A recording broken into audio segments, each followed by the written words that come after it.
بہت کم ایسا ہوتا ہے کہ قدر کرنے والوں کو قدر کرنے والے ہی ملے ہوں، ورنہ قدر کرنے والوں کو ہمیشہ بے قدرے لوگ ہی ملے ہیں۔ لیکن اللہ کے ہاں آپ کے ایک ایک عمل کی بڑی قدر ہے، اتنی کہ وہ آپ کو ایک نیکی کا تو لازمی 10 گنا بڑھا کر اجر دیتا ہے، لیکن یہ اجر 700 گنا تک بھی بڑھا دیا جاتا ہے۔ کب؟ آپ کی نیت اور رب کی رحمت جب جوش میں آ جائے۔ اسی لیے آپ اپنی پرائیورٹی صرف اللہ کی کتاب اور نماز کو بنا لیں۔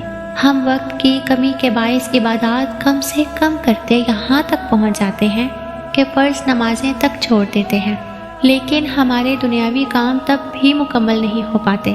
کبھی کوئی رکاوٹ آ کھڑی ہوتی ہے تو کبھی ٹریفک میں پھنس کے ہمارا وقت ضائع ہو جاتا ہے۔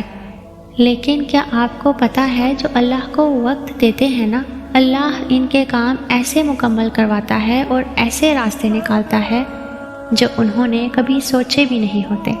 ان کے وقت میں اتنی برکت ڈال دی جاتی ہے کہ ان کے سب کام نمٹ جاتے ہیں۔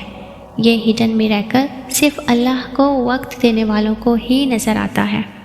اللہ تعالیٰ سورۃ الاعراف میں ارشاد فرماتا ہے، وَالَّذِينَ يُمَسَّكُونَ بِالْكِتَابِ وَأَقَامُوا الصَّلَاةَ إِنَّ لَا نُضِيعُ أَجْرَ الْمُصْلِحِينَ، اور جن لوگوں نے کتاب کو مضبوطی کے ساتھ تھامے رکھا اور نماز قائم کی تو یقیناً ایسے مصلحین کا اجر ہم ضائع نہیں کریں گے۔